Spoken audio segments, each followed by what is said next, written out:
What's up guys, Sean here, and this is Chris Reeves Knives Small Inkosi Tanto review.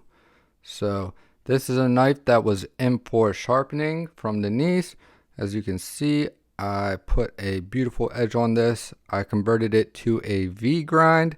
These come from the factory with a convex grind. Really like how this came out. She also was kind enough to let me review these knives that she sent in. So yeah, I carried this a couple times, did a couple minor cuts, some light duty stuff to get a feel for it, and really collect my thoughts and opinions on it. So overall, I do like this knife a lot. I think it's a great knife. I previously owned a large Inkosi with the Insingo blade, and it was a nice knife, but I just didn't really carry it too much. Had a little bit too much weight. Well, I can't even say that. I carry stuff heavier than that. Honestly, I don't really know what it was about it. I mean, it was a nice knife, but I don't know. Just wasn't really my thing, I guess. And I probably had other knives at the time that I just wanted to carry more. So it is what it is. Ended up letting that one go. But something about this small Inkosi is definitely appealing. When it comes to the ergonomics for this one, the ergonomics are very good. I would give it a 4 out of 5. Only because I have a large hand. If my hand was a little bit smaller, I would probably give this a 5 out of 5. I just like to have more of a full grip on it. I don't like my fingers hanging off the end too much.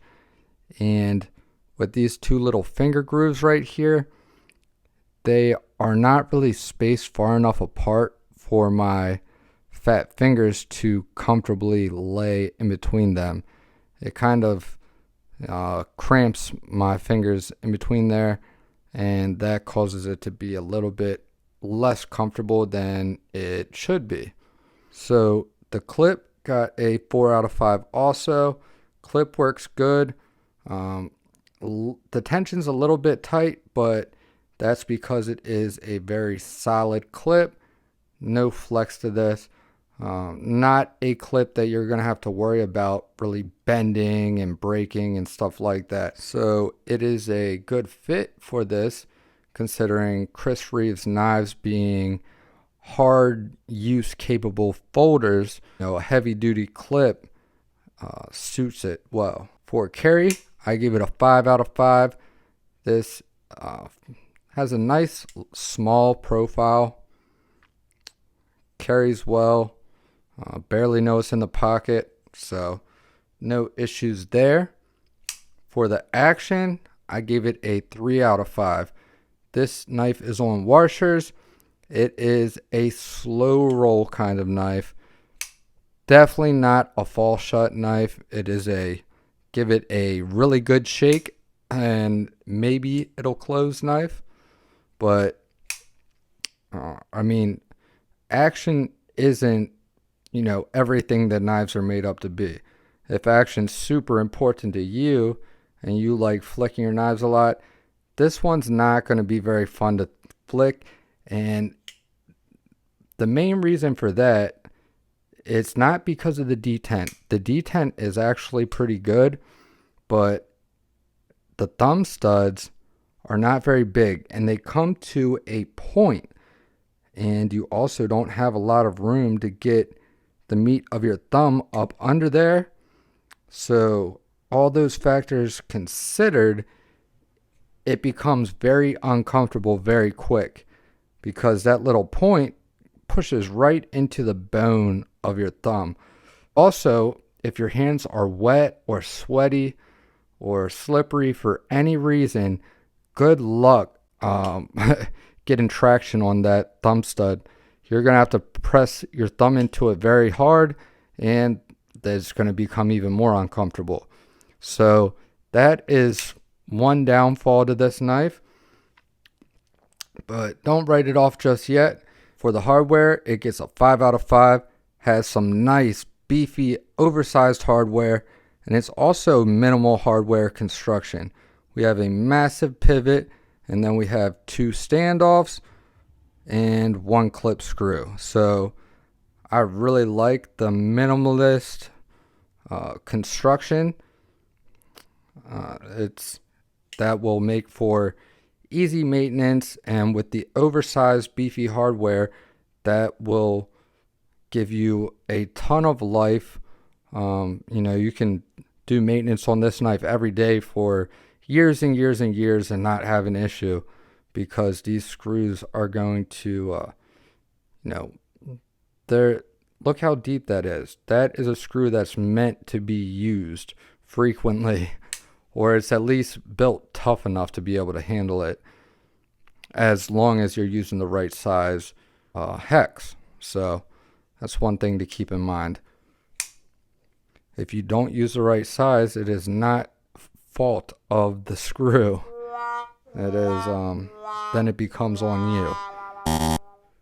So next category is the aesthetic. For the aesthetic, I also gave it a 5 out of 5.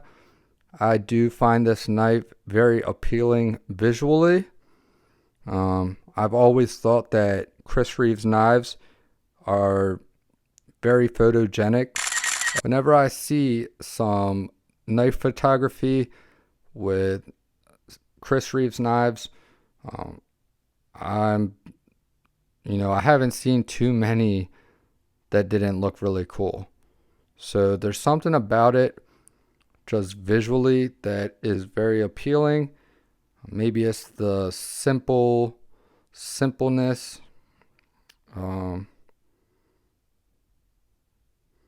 Maybe it's the simplicity and cleanliness of the design. It's just kind of straightforward, and I feel like it's kind of like a good mix between like modern and classic. And you just know that it's built tough just by the looks of it. You can visually see that it's built tough before you even get it in your hand. So yeah, they definitely look good. Have some a-hole driving down the street with their music blasting. So anyways, so moving on to the price category. For the price, I gave this knife a 3 out of 5. This knife comes in at $425 if you find them in stock, and if they happen to be out of stock or hard to find, then you can expect to pay even more than that. So a little bit hefty on the price tag, but it is made in the USA. It does consist of premium materials. It's a quality build. There's a lot of positives to it, but it's also lacking a lot of those features that a lot of us have come to love and enjoy. So it's kind of a tough call. It really depends on you personally and what you desire in your pocket knives. Moving on, fit and finish. For fit and finish, I give it a 5 out of 5. Chris Reeves knives have a wonderful fit and finish. Nice stonewash blade. Very even looking stonewash. Very uniform. And their finish that they do on their scales, I believe this is some kind of blasted finish.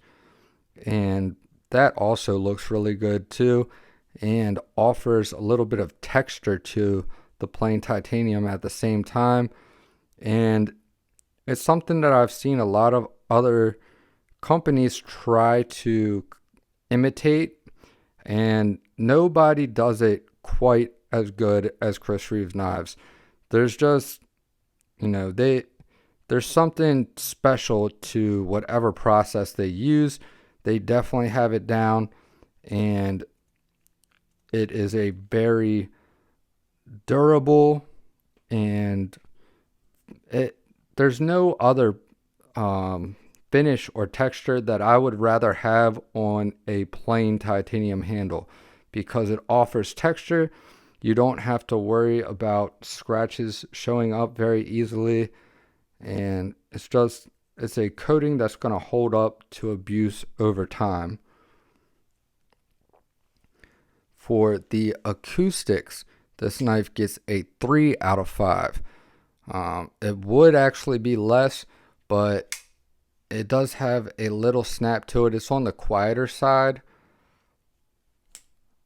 And then you can obviously hear when the detent engages and traps that blade down in the closed position. For lockup, it gets a 5 out of 5. Very solid lockup. And for lock bar access, it also gets a perfect 5 out of 5. As you can see, the lock side is raised up in relation to the show side, and it also has that relief cut, very slight relief cut, but it is there nonetheless. And that, paired with the textured finish that Chris Reeves Knives does, allows you to get on that and have plenty of traction, plenty of room to easily disengage that lock bar. So excellent job with that. For the factory edge, I gave it a 4 out of 5. That is only because I'm not a huge fan of convex edges personally, and I've never handled a stock Chris Reeves knife that had an impressively sharp edge on it. So I don't, I've only handled so many of them, but I haven't really been super impressed. But, at the same time, they do a good job with doing even bevels and all that stuff. But, I wouldn't expect anything less for the price that you're paying. So, not going to really cut them too much slack. I cut a little bit of slack here and there, but I got to be fair. So the blade gets a 5 out of 5. I really like this blade grind. I love the way that they did the Tanto. This is probably one of the best looking Tanto blades out there in existence as far as folders go, in my opinion. And you have a nice even blade grind. You have a good heat treat. You have a good steel. This one is S35VN also, and it's not the highest performing steel out there, but it offers a good balance of everything, and it's still going to perform better than your budget steels and stuff. So it's still a nice upgrade when the heat treat is done right. For the handle, I also gave it a 5 out of 5 because Chris Reeves Knives just does a really good job. I've just really have come to like the Chris Reeves Knives handle shapes, the designs, the simplicity, yet they're very durable, very strong, very solid. It's just a nice handle, and you have premium materials with it being titanium. For centering, perfect 5 out of 5. I would not expect anything less. For materials, also gets a 5 out of 5. Would not expect anything less, especially for that price. Cutting category, it gets a 4 out of 5.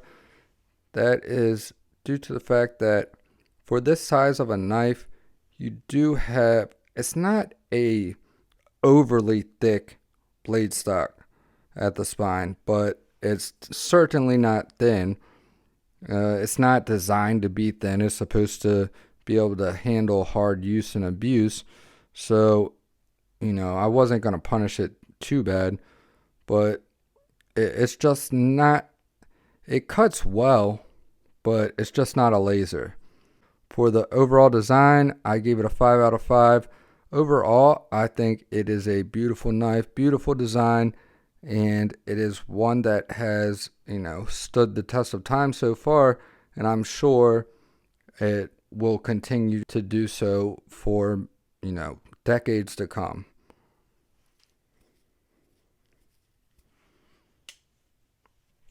For value, I gave it a 4 out of 5, and that is only because the secondary market on these,